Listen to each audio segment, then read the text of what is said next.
मंत्रिमंडल के मेरे सहयोगी श्रीमान वेंकैया नायडू जी, श्री अनंत कुमार जी, इस विभाग के मंत्री श्रीमान मनोज सिन्हा जी, श्रीमती निर्मला सीतारमण जी, पोन राधाकृष्णन जी, आंध्र प्रदेश के गवर्नर श्रीमान नरसिम्हन जी, तमिलनाडु सरकार में मंत्री श्री सेवूर रामचंद्रन जी, यहाँ उपस्थित देवियां और सज्जनों, I am very happy to release a stamp on the occasion of the 1000th birth anniversary of the great social reformer and saint Sri Ramanujacharya. I am privileged to have been given this opportunity. The central message of Saint Sri Ramanujacharya ji, life was inclusive society, religion and philosophy. Sant Sri Ramanujacharya believed that whatever is and whatever will be is but an expression of God. He saw the manifestation of God in human beings and human beings in God.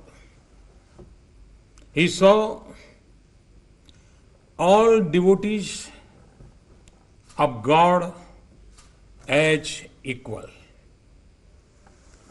When caste distinction and hierarchy had been recognized as integral to the society and religion, and everyone had accepted her place as a high and low in the hierarchy, Sant Sri Ramanujacharya rebelled against all this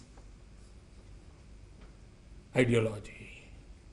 In his personal life and religion's teachings, Sant Sri Ramanujacharya ने सिर्फ उपदेश नहीं दिए, सिर्फ नई राह नहीं दिखाई, बल्कि अपनी जिंदगी में उन्होंने अपने वचनों को जी करके भी दिखाया। हमारे शास्त्रों में जो लिखा है, मनसा वाचा कर्मणा, इस सूत्र पर चलते हुए उन्होंने अपनी जिंदगी को ही अपना उपदेश बना दिया। जो उनके मन में था वही वचन में था और वही कर्म में भी दिखा।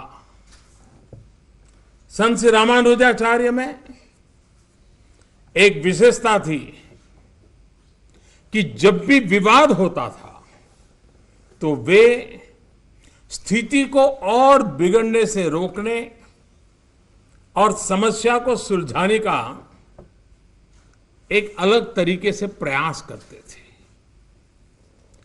ईश्वर को समझने के लिए द्वैत और अद्वैत, द्वैतवाद और अद्वैतवाद, ये बड़े प्रचलित थे। उस कालखंड में रामानुजाचार्य जी ने इस तनाव के माहौल में, दो छोर पर दुनिया चल रही थी, विशिष्ट अद्वैतवाद का सिद्धांत देकर के कैसे लोगों को जोड़ा जाए, कैसे अलग अलग चीजों से अच्छाइयों को मिलाया जाए, इस परंपरा को जन्म दिया। हर वो परंपरा जो समाज में भेद पैदा करती हो, समाज को बांटती हो, संत श्री रामानुजाचार्य उसके खिलाफ थे। वो उस व्यवस्था को तोड़ने के लिए, उसे बदलने के लिए अपनी पूरी शक्ति झोंक देते थे, प्रयास करते थे। आपको ज्ञात होगा किस तरह मुक्ति और मोक्ष के जिस मंत्र को उन्हें सार्वजनिक करने से मना किया गया था, क्योंकि अपने यहां परंपरा है कि जब शिष्य को गुरु मंत्र मिलता है तो एक पर्सनलाइज होता है, और गुरु कहते भी हैं कि मैंने जो मंत्र दिया है वो तेरे मोक्ष के लिए है, ये तुम्हें किसी को कहना नहीं है, तुम्हें हक नहीं है। जब रामानुजाचार्य जी को भी ये कहा गया, गुरु मंत्र दिया गया, उनके लिए जीवन में जो आध्यात्मिक ऊंचाइयों को प्राप्त करने थे उसके सारे रास्ते मिल गए, लेकिन वे परंपराओं के खिलाफ और सर्वजन हिताय सर्वजन सुखाय इस विचार को समर्पित जीवन था। मनोमन गुरु की क्षमा मांगते हुए उन्होंने क्या किया, एक जनसभा बुलाई और जनसभा को कह दिया कि ये गुरु मंत्र मुझे मिला है जिससे मुझे मोक्ष मिलने वाला है, ये मैं आपको भी बांटता हूं, और उन्होंने बांट दिया। उन्होंने कहा था कि जिस मंत्र से परेशानियों से मुक्ति मिली है वो किसी एक के पास क्यों रहे, उसका हक हर गरीब को क्यों न मिले, उसका पता हर गरीब को क्यों नहीं मिलना चाहिए। 1000 साल पहले इस प्रकार का व्यक्तित्व आज भी अगर 10 लोगों के बीच में अलग विचार रखना है तो हम 50 बार सोचते हैं यार इसको बुरा तो नहीं लगेगा, चुप रह जाते हैं, भाग जाते हैं। 1000 साल पहले सारी परंपराओं के खिलाफ कितना बड़ा जबरदस्त कन्विक्शन होगा, भीतर कैसी अंतर चेतना होगी जो उन्हें ये करने के लिए सामर्थ्य देती थी। संत श्री रामानुजाचार्य का हृदय इतना विशाल, इतना परोपकारी था। This is precisely why Swami Vivekananda spoke of the heart of Saint Sri Ramanujacharya, the large heart that cried for the downtrodden at a time when being downtrodden was recognized and accepted as a part of one's karma.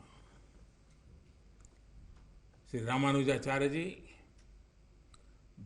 broke the subtle prejudice of his times.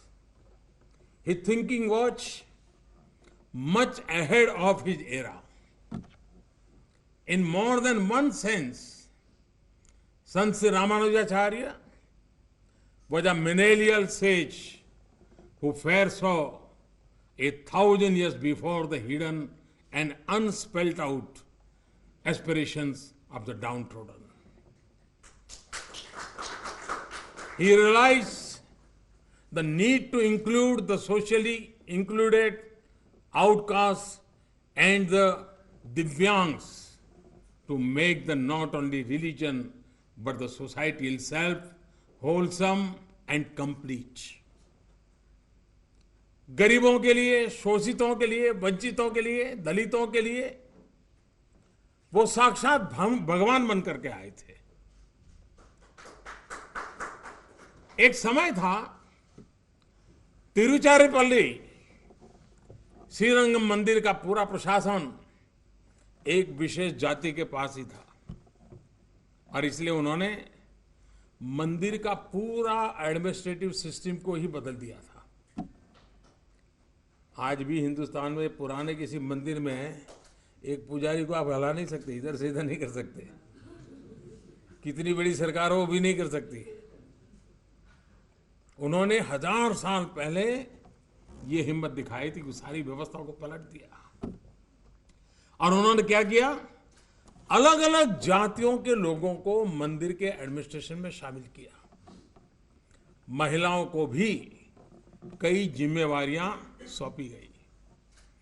मंदिर को उन्होंने नागरिक कल्याण और जन सेवा का केंद्र बनाया।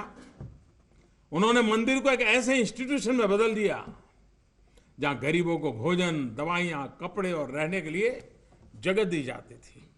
एक प्रकार से सामाजिक चेतना का केंद्र बना दिया।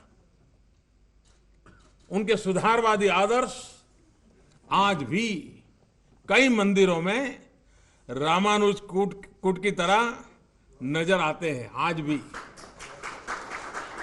ऐसे कितने ही उदाहरण हैं आपको जिंदगी में, उनके जीवन में से हमें अनेक ऐसे जिसमें परंपराओं से बाहर निकल करके केंद्र में समाज का दलित, पीड़ित, शोषित, वंचित, उपेक्षित, इन्हीं का कल्याण, वो भी मुख्य धारा के सभी लाभों से लाभान्वित होना चाहिए, ये चिंतन था।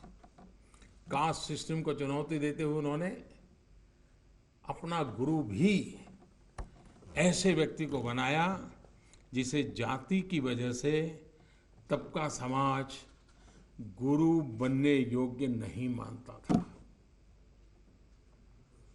मैं मानता हूं आज भी हम हिम्मत नहीं कर सकते हैं। ये कितनी बड़ी हिम्मत होगी कि समाज जिसको गुरु मानने को स्वीकार करने को तैयार नहीं, उस पद देने को तैयार नहीं, इन्होंने कहा जी नहीं, मैं उसको गुरु बनाऊंगा। बनाया। वे आदिवासियों तक गए। हमारे यहां कभी कभी कहा जाता है ना कि हमारे संत समाज के लोगों को क्या किया, तो बोले बड़े मठ मंदिरों में रहे, लड्डू खाए और जिंदगी बिताए। ऐसा नहीं था। कितनी बड़ी तपस्या की है उस समय, कितने कष्ट झेले हैं। रामानुजाचार्य जी खुद जंगलों में आदिवासियों के बीच गए, उन्हें जागरूक किया, उनकी सामाजिक जिंदगी में सुधार के लिए प्रयास किए, योजनाएं बनाई, व्यवस्थाएं खड़ी की।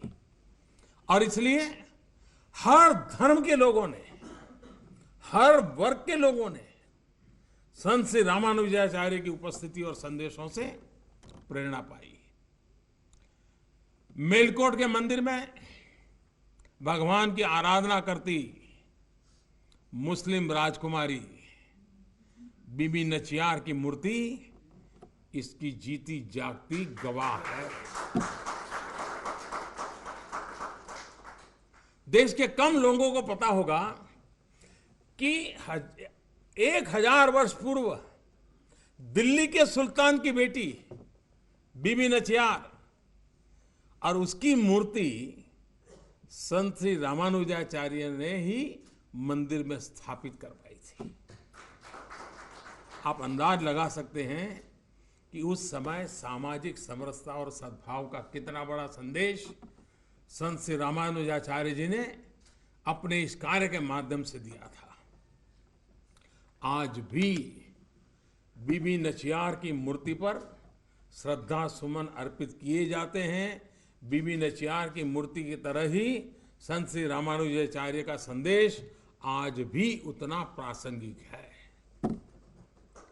संत श्री रामानुजाचार्य के जीवन और शिक्षा से भारतीय समाज का उदार, बहुलतावादी और सहिष्णु स्वरूप और मजबूत हुआ था। बाबा साहब भीमराव अंबेडकर ने भी, बहुत कम लोगों को मालूम है ये, बाबा साहब भीमराव अंबेडकर ने भी उनके बारे में वो एक मैगजीन निकालते थे, बहिष्कृत भारत, बाबा साहब अंबेडकर। 3 जून 1927 3 जून 1927 बहिष्कृत भारत में बाबा साहब अंबेडकर ने एडिटोरियल लिखा था। और उस एडिटोरियल ने करीब 90 वर्ष पहले एडिटोरियल लिखा था।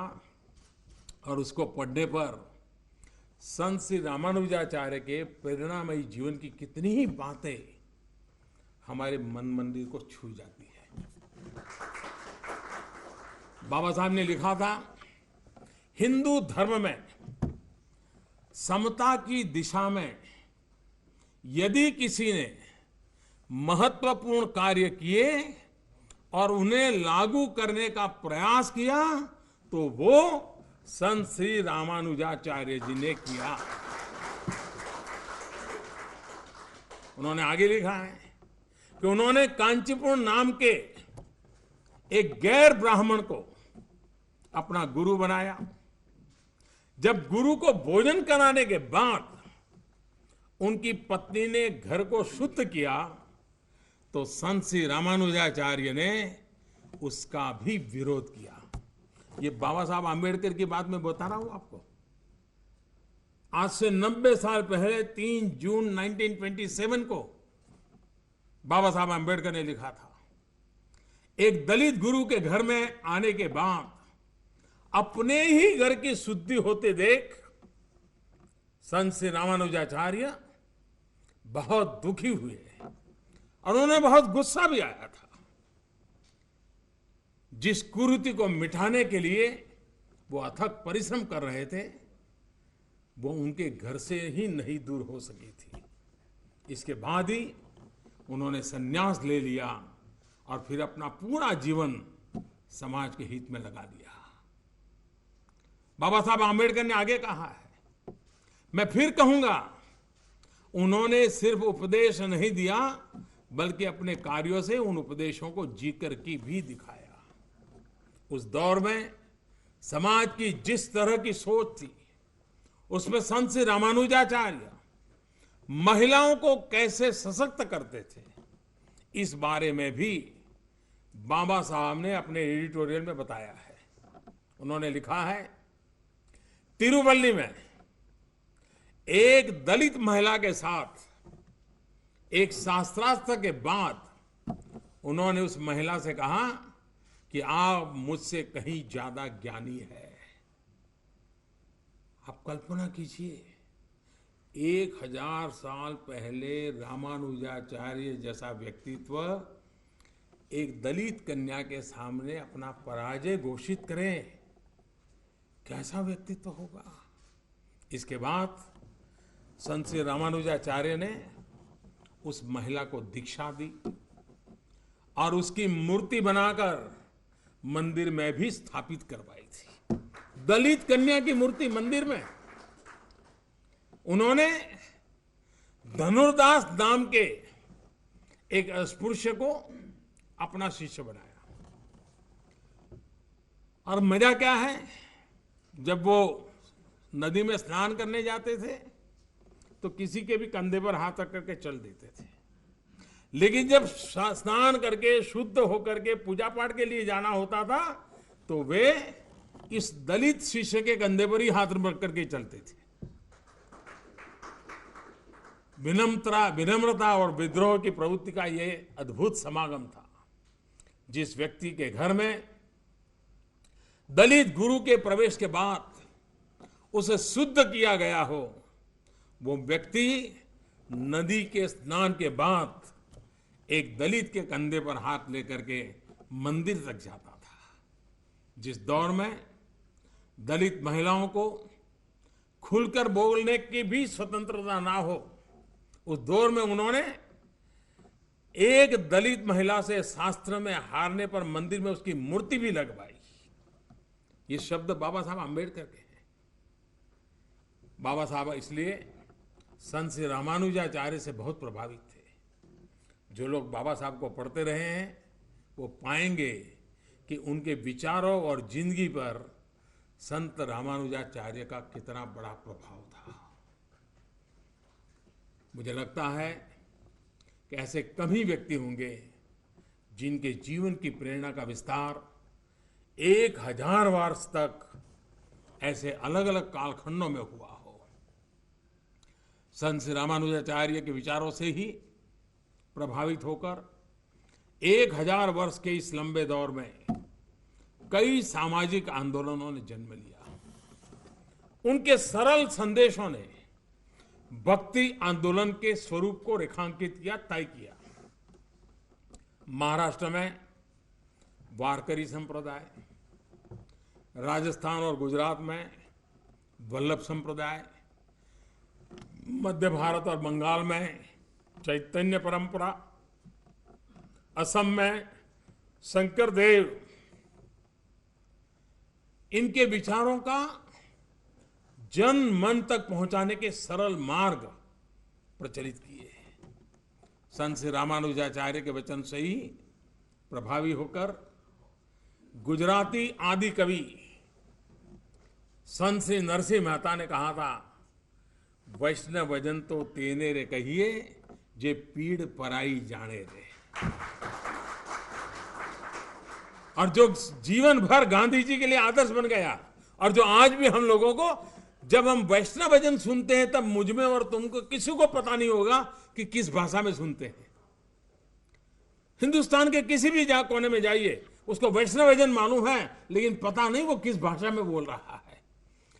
ये गांधी की देन और रामानुजाचार्य का चिंतन, नरसिंह मेहता की कलम और गांधी की भक्ति, आप कल्पना कीजिए। गरीब का दर्द समझने का ये भाव संत श्री रामानुजाचार्य की ही देन है। इन 1000 वर्षों में संत श्री रामानुजाचार्य के संदेशों ने देश के लाखों करोड़ों लोगों को सामाजिक समरसता, सामाजिक सद्भाव और सामाजिक जिम्मेदारियों का एहसास कराया। उन्होंने हमें समझाया है कि कट्टरता और कर्मकांड में डूबे रहने को ही धर्म मानना कायरों का, अज्ञानियों का, अंधविश्वासियों का, तर्कहीनों का रास्ता है। कितनी कठोरता के साथ कहा होगा। और इसलिए हर वो व्यक्ति जो जाति भेद, विषमता और हिंसा के विरुद्ध खड़ा होता है, वो गुरु नानक हो जाता है, कबीर हो जाता है। जो समय की कसौटी पर खरा नहीं उतरता, वो कितना भी प्राचीन क्यों ना हो, उसमें सुधार करना ही ये हमारी सांस्कृतिक परंपरा है। और इसलिए समय समय पर हमारे देश में ऐसी महान आत्माएं सामने आई, जिन्होंने अपनी व्यक्तिगत प्रतिष्ठा को दांव पर लगाकर, विष पी करके, हर तरह का रिस्क उठा करके, जोखिम उठाया, समाज को सुधारने के लिए काम किया है। जिन्होंने सैकड़ों वर्षों से चली आ रही व्यवस्था को, बुराइयों को खत्म करने का प्रयास किया, जिन्होंने समाज में परिवर्तन के लिए, भारत की चेतना को बचाने के लिए, उसे जगाने के लिए अविरत काम किया। संत श्री रामानुजाचार्य जैसे ऋषियों का तप है, इनके द्वारा शुरू किए और अविरल चलते सामाजिक जागरण के पुण्य प्रवाह का प्रताप ही है कि हमारी श्रद्धा